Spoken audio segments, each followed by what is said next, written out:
going to keep my mask down if that's okay to preach, if you're okay with that.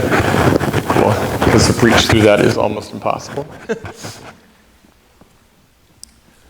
For this I was born, and I came into the world for this one purpose, to bear witness to the truth. It seems that Jesus is quite clear to me, at least about his purpose. I think the question for you and I is, are we? Are we as clear about our purpose? Do we know what it is? I remember growing up, and maybe some of you do as well, remember growing up and thinking, well, at least the Baltimore Catechism has that answer. It happened to be, if you remember this at all, it happened to be number 6. Remember, number 2 was who made the world, and number 1 was who made the world, number 2 was who is God, and number 3 was who is man, if you will. And then number 6, you got to number 6, and it finally said, why did God make you? And if you remember, it said, God made you to know him and love him and serve him in this world and be happy with him forever in heaven. That was it. Our purpose, it said, to know and to love and to serve our God and be happy with him forever. And there it was, right there. There's the answer, number 6. And then life began to happen. And I found out that it certainly might be simple, but it's certainly not easy. Because while the church never explicitly taught you and I that somehow believing in God should relieve us of this human condition, it certainly implicitly implied that somehow, I don't know if you got this, but somehow if we did what we were supposed to do and behaved like we were supposed to behave, things would kind of be smooth, right? That things would kind of work out. Everything would work out. And needless to say, I think all of us can attest to the fact that life is anything but smooth. To quote the 1970s hymn, as you can tell how old I am, it's not a rose garden, right? I never promised you a rose garden. Faith in God, my friends, doesn't remove us from the human condition. Faith in God doesn't eliminate all the conflict that we will encounter in our lives. Faith in God doesn't eliminate all of our human emotions, our wants, our desires, or our temptations. Faith in God does not exempt us from suffering or loss or death or pain. Rather, what faith in God does is just the opposite. It propels us, if you will, even deeper into the human condition.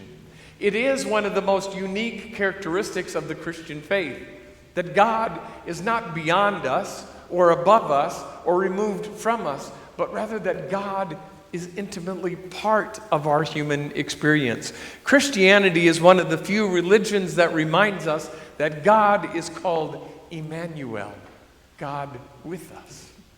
Not God outside of us, or not God somewhere else, or God beyond us, but Emmanuel, God with us. Yet somehow, for a mixed number of reasons, we often ended up believing that holiness was something outside of this thing that we call being human. The famous theologian Avery Dulles, he put it absolutely beautifully. He said, the incarnation does not provide us with a ladder by which we can escape from the ambiguities of life and scale ourselves to the heights of heaven.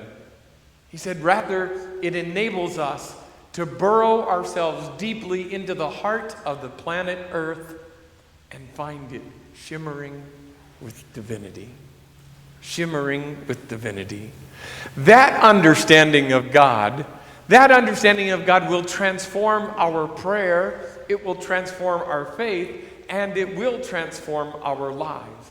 That understanding of God, that God is with us right here in this time, in this place, in this experience, in this emotion, that understanding of God helps us to make sense of even the sacraments that we celebrate. It's food and drink. They are necessary to sustain life, right? That's where God is found, in the very stuff of our lives, in our lives, not outside of them. So what's our purpose? What's our purpose? I believe we each have several. I believe those purposes change for us over the course of our lives. I believe also that our task is to live that purpose and those purposes that we discover as intentionally as possible. At one point in our lives, God's purpose may be to be a parent. At one point in our lives, God's purpose might be to be the best accountant we can be. At one point, God's purpose for us might be to be the best dad that we can be. I'll offer you this. What I have understood my purpose for the past decade or so, it's simply this: to infuse the world with God's grace. That's what my purpose is. That's how I've defined it. Happened to go on retreat, and that's what I came up with. That's my purpose: to infuse the world with God's grace, so that wherever I am, whatever I'm doing, I'm trying the best of my ability to infuse the world with God's grace, to know that God is love. Now, I'm fully human, and I have many faults and many failings, and sin is as much a part of my life as it is yours. I am the furthest from perfect that anyone can be. Yet I do believe that as long as all of us are trying to live our purpose, we're doing what we're called to do. Pastor Rick Warren said this. He said, "The greatest tragedy in life is not death.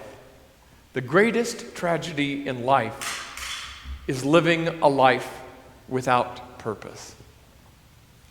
My friends, I end tonight where I think we began, with a simple question, but one that I hope takes us into this week to contemplate and to ponder. Do we know what our purpose is?